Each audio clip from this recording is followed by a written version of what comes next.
ready, I'm ready. Let's go all around the world with the maps and follow the direction.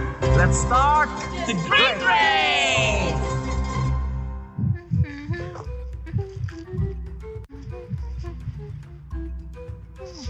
Wah, Profesor Rit, Miss Kulele, pagi-pagi udah sibuk. Lagi pada ngapain sih? Iya nih, kita berdua lagi beresin sampah Dr. Brave. Bener, biar lingkungan gak tercemar. Wah, great job. Walaupun gak ada yang lihat, kalian tetap lakukan hal yang baik. Ya dong Dr. Brave, kan seperti yang sedang kita pelajari, integritas. Mau ada atau gak ada yang lihat, yang kita lakukan harus sama, sesuai firman Tuhan. Karena biarpun gak ada orang yang lihat, tapi Tuhan Yesus juga lihat loh. Yes, betul banget. Dan waktu kita memiliki integritas, kita sedang menunjukkan sikap takut akan Tuhan. Kita sedang menghormati Tuhan. Ngomong-ngomong soal integritas, hari ini Dr. Brave mau ajak kalian semua belajar dari dua orang yang bernama Ananias dan Safira. Ada yang pernah dengar? Tapi sebelum mulai, yuk kita siapin hati kita dulu. Hai kids, yuk sebelum mulai memuji Tuhan kita mau berdoa dulu ya. Tuhan Yesus, hari ini kami udah siap banget untuk memuji dan memuliakan nama-Mu. Yuk semua yang sudah siap sama-sama katakan amin. Nah hari ini kita mau pakai seluruh tubuh kita untuk memuji nama Tuhan. Coba yang mau sama-sama katakan yes. Yes. Good, kita mau lanjut sama-sama ya. Let's go.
memuji nama Tuhannya tadi. Hari ini kakak mau ajak adik-adik semua, kita mau masuk dalam hadirat Tuhan Yesus ya. Yes. Kita mau kasih hati kita, siapin hati kita yang terbaik terbaik buat Tuhan Yesus. Siapin suaramu juga yang terbaik buat Tuhan Yesus. Kakak mau ajak adik-adik kita belajar lagu ini sama-sama. Jangan ada yang main-main lagi ya. Datang ya Bapa dalam memandang keindahan-Mu, ku berikan segalanya, semuanya yang ada. Ku ingin menyenangkan hati-Mu, oh Tuhan. Kita ulang lagu ini sama-sama dari awal. Ku datang ya Bapa dalam memandang keindahan-Mu. Keluarin suaramu adik-adik. Ku berikan segalanya, semuanya yang ada. Ku ingin menyenangkan hati-Mu, oh Tuhan. Jadikan aku indah yang Kau pandang mulia, seturut karya-Mu di dalam hidupku. Ajarku berharap hanya kepadamu, taat dan setia kepadamu, Tuhan. Kita mau lebih sungguh-sungguh lagi adik-adik. Kita nyanyiin lagu ini dari awal. Datang ya Bapa, pintar memandang keindahan-Mu. Ku berikan segalanya, semuanya yang ada. Ku ingin menyenangkan hati-Mu, oh Tuhan. Angkat tanganmu adik-adik. Jadikan aku indah yang Kau pandang mulia, seturut karya-Mu Tuhan di dalam hidupku. Ajarku berharap hanya kepadamu, taat dan setia kepadamu, Tuhan. Keluarin suaramu lebih lagi adik-adik. Angkat tanganmu lebih tinggi. Indah yang Kau pandang mulia, seturut karya-Mu di dalam hidupku.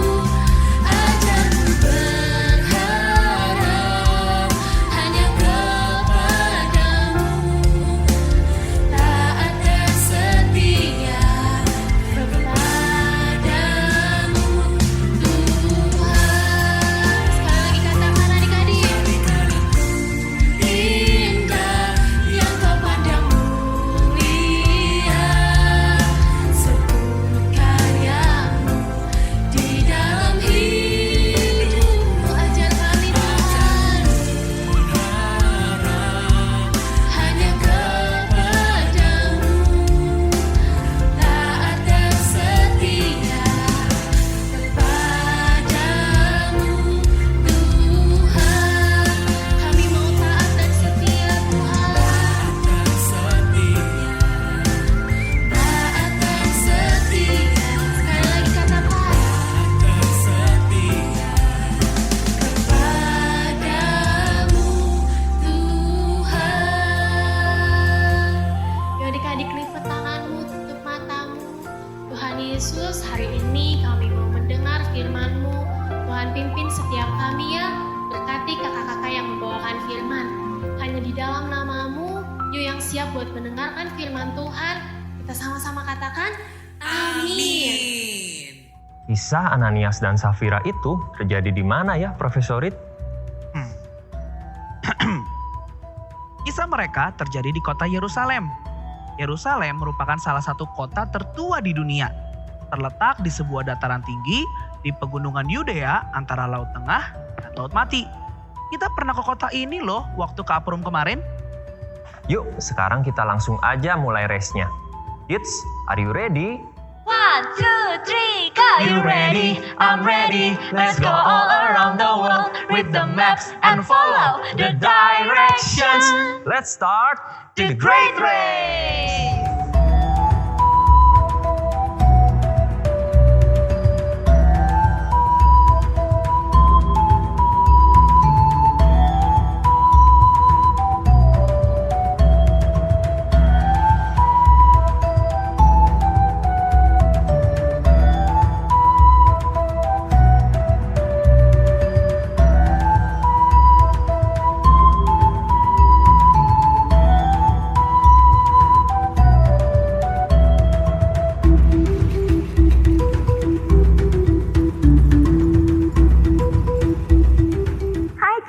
Wah, apa kabarnya nih? Kakak harap semua adik-adik dan keluarga dalam keadaan sehat ya. Tapi bentar, kakak ada dengar kabar nih. Ada teman kita yang lagi sedih. Kenapa ya teman kita ini bersedih? Oh, ternyata teman kita ini habis dibohongi sama temennya. Dulu kalau sebelum pandemik mereka berteman baik adik-adik. Mereka suka berbagi, entah itu makanan atau mainan. Tapi sekarang setelah pandemik dia di chat aja tidak mau membalas chat sahabatnya. Kenapa ya adik-adik? Ternyata dulu dia baik sama temennya itu ada maunya loh, dan hanya pura-pura aja. Dia hanya ingin dipuji oleh semua orang bahwa dia itu anak yang paling baik dan suka berbagi. Tapi jauh di dalam hatinya, dia sama sekali tidak menyukai sahabatnya. Dia hanya berpura-pura baik saja.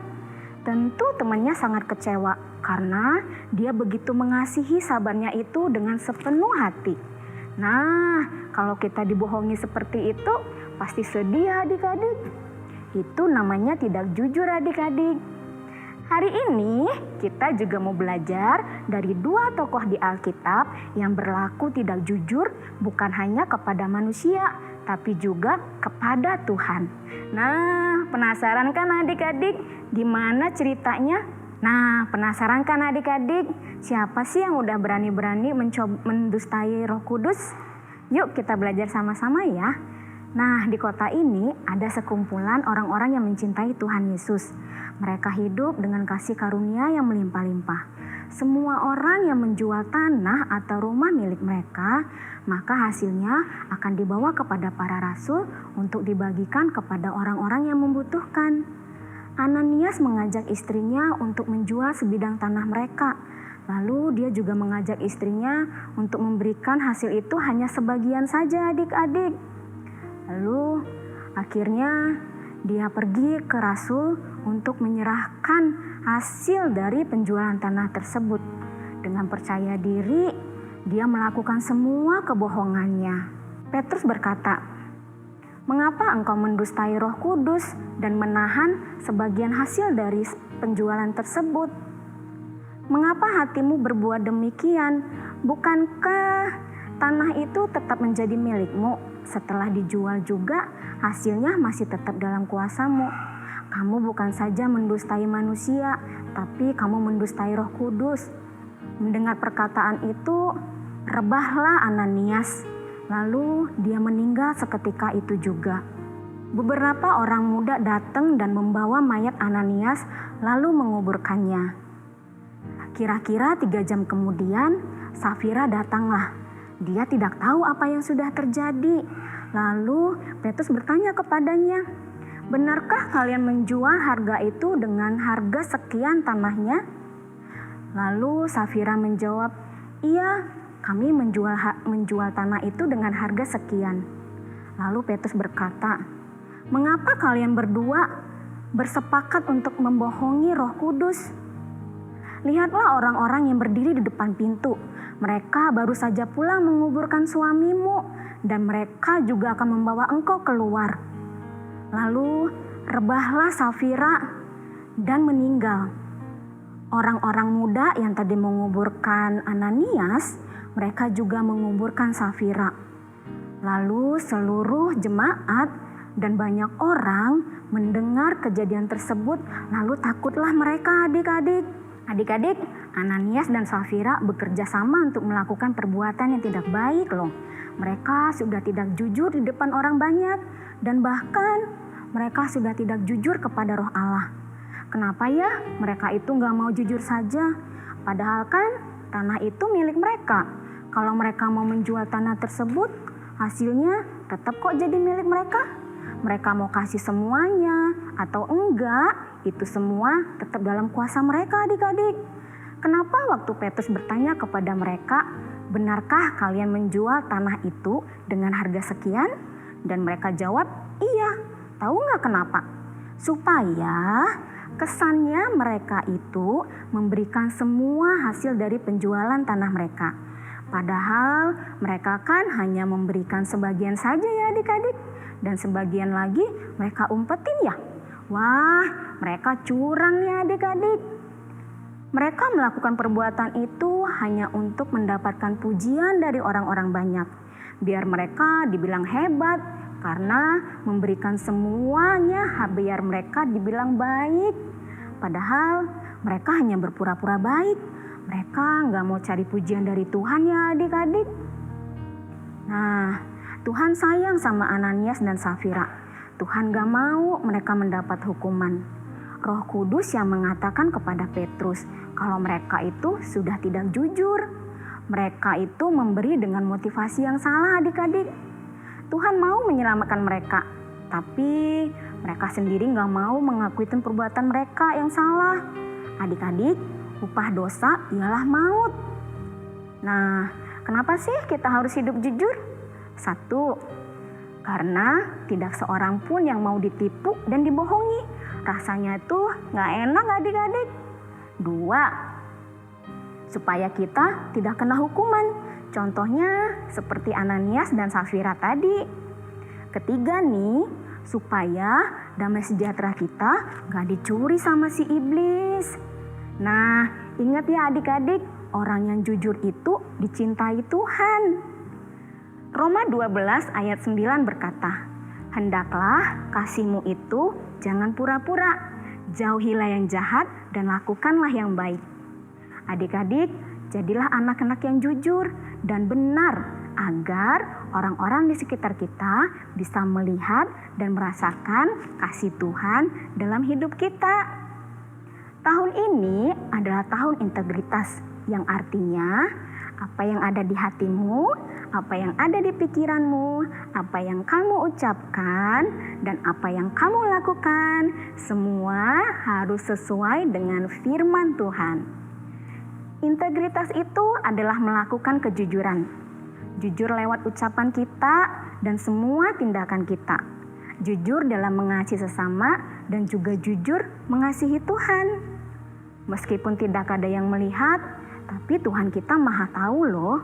Dia melihat sampai kedalaman hati kita. Anak yang takut akan Tuhan pasti hidup dalam kejujuran.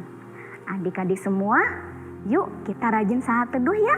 Dan rajin berdoa agar kita semakin dekat dengan Tuhan Yesus.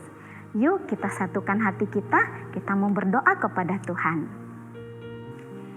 Tuhan Yesus yang baik, terima kasih buat firman Tuhan yang sudah kami terima hari ini.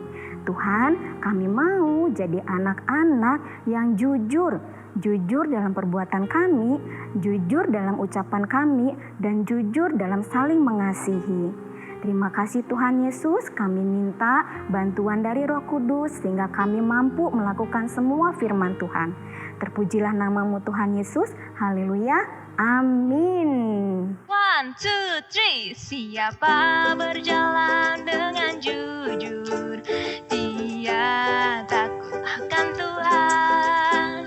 Tetapi orang yang sesat jalannya menghina Tuhan. Bisa adik-adik kita mau belajar lagu ini yuk sama-sama. 1, 2, 3. Siapa berjalan dengan jujur, dia takut akan Tuhan.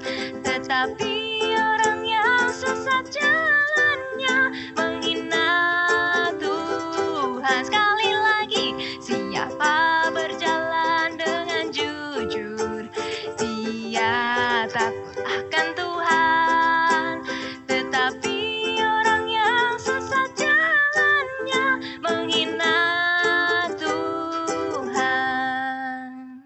Hai kids, tahun ini kita belajar tentang integritas. Kenapa ya kita perlu punya integritas? Kalian semua akan temukan jawabannya dari percobaan sederhana hari ini. Tapi kalian harus siapin dulu ya alat dan bahannya. Yang pertama, baskom. Selanjutnya persiapkan karton jilid.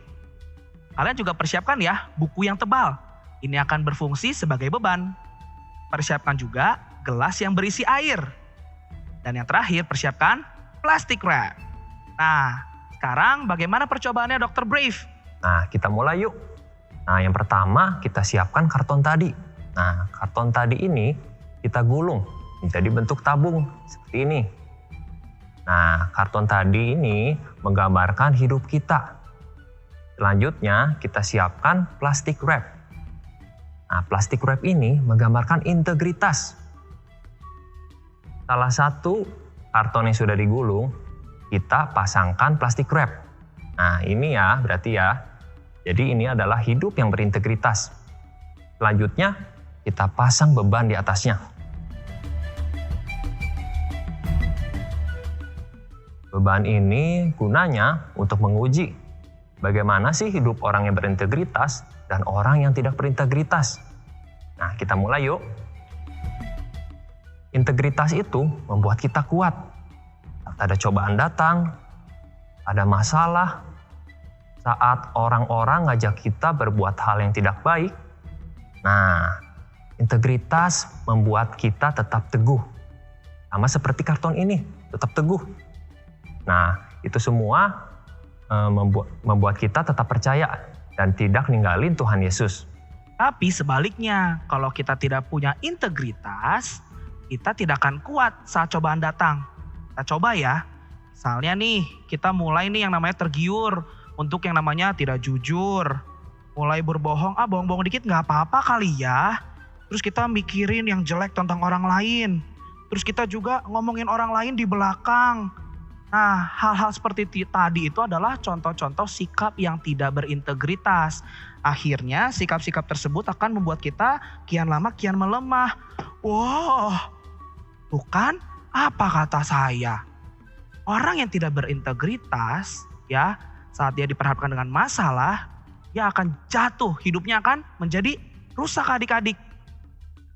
Nah, kids, yuk sama-sama belajar jadi orang yang bisa dipercaya. Mau ada yang lihat atau nggak ada yang lihat, apa yang kita lakukan tetap sama. Semua yang ada di hati, di pikiran, sama dengan apa yang kalian ucapkan dan lakukan. Dan semuanya harus sesuai dengan firman Tuhan. Dampaknya nggak cuma buat diri kalian sendiri, tapi pastinya akan menyenangkan hati Tuhan dan orang-orang di sekitar kalian pasti diberkati. Selamat mencoba!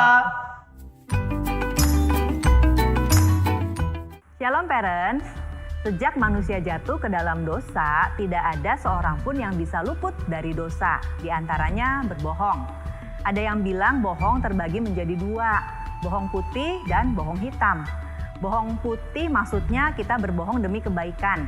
Tapi kalau bohong hitam pada saat kita benar-benar memutarbalikkan fakta, dirancang untuk menyesatkan, memanipulasi, dan menghindari konsekuensi. Parents, firman Tuhan mengingatkan, jika ya, hendaklah kamu katakan ya. Jika tidak, hendaklah kamu katakan tidak. Apa yang lebih daripada itu berasal dari si jahat, tertulis di dalam Matius 5 ayat 37. Jadi bohong kecil, bohong putih, tetap yang namanya bohong itu tidak bisa dibenarkan ya parents. Bagaimana kalau anak mulai belajar mencari-cari alasan dengan berbohong? Nah, inilah waktunya kita mengajarkan mereka 4 hal ini. Nomor 1, berikan anak alternatif lain selain berbohong. Misalnya pada saat anak kita yang secara sengaja ataupun tidak sengaja ketahuan merusak suatu barang, berikan mereka penjelasan bahwa konsekuensi ketika mereka jujur mengakui dan berbohong untuk menutupi kesalahannya itu akan berbeda. Ketika mereka jujur, mungkin kita akan marah, tetapi setelah itu bisa dicari jalan keluarnya bersama. Berbeda apabila mereka berusaha berbohong. Bisa saja orang lain yang terkena akibat dari kesalahannya atau mereka harus menanggung konsekuensi yang lebih berat. Pada saat berbohong, selain mereka tidak jujur, mereka juga tidak akan berusaha memperbaiki kesalahannya. Nantinya mereka tidak akan belajar untuk mencari solusi dan selalu mencari pembenaran atas perbuatannya, walaupun harus mengorbankan orang lain. Poin yang kedua, berbicara dengan tenang. Fokuslah pada tindakan anak, bukan pada kebohongannya. Hindari mengajukan pertanyaan yang menuduh dan menekan untuk cepat-cepat mendengar pengakuan dari mereka. Perlihatkan fakta-fakta yang kita dapatkan sambil memberikan pengertian kepada anak. Untuk anak di usia di atas 5 tahun, kita bisa mengkonfrontasi kesalahan anak kemudian dengan tenang menyarankan tindakan yang lebih baik untuk menyelesaikannya. Misalnya, mengajak anak atau mendorong anak untuk meminta maaf, memperbaikinya bersama dan minta anak untuk berkata yang sebenarnya. Poin yang ketiga, hindari disiplin yang terlalu keras. Disiplin yang keras menciptakan ketakutan akan hukuman, tetapi tidak akan membuat anak sadar secara moral dan mengubah perilakunya. Berikan pengertian dan konsekuensi yang sesuai. Pengajaran yang tepat dapat parents ambil melalui kisah Alkitab, misalnya Amsal 19 ayat ke-22 yang berbunyi, sifat yang diinginkan pada seseorang ialah kesetiaannya. Lebih baik orang yang miskin daripada seorang pembohong. Terapkan konsekuensi yang harus anak terima jika mereka melanggar peraturan dan tentunya harus sesuai dengan kesalahannya. Poin yang keempat, berikan contoh. Kita sebagai orang yang lebih dewasa harus jadi teladan terlebih dahulu. Dimulai dengan mengakui kesalahan kita di depan anak. Ketika anak melihat kita mengakui kesalahan, mereka akan belajar dan berusaha memampukan dirinya untuk mengatasi permasalahan. Parents, dalam mengajarkan poin-poin tersebut, kita juga harus konsekuen dengan apa yang kita ajarkan. Jangan sampai kita mengajarkan mereka untuk tidak berbohong, padahal kita sendiri kerap melakukannya. Sebagai orang tua, kitalah yang harus menjadi contoh untuk mulai menjadi pribadi yang berintegritas. Dimulai dengan apa yang ada di hati, di pikiran, di ucapan, dan apa yang kita lakukan, semuanya sesuai dengan firman Tuhan. Semangat parents, Tuhan Yesus memberkati.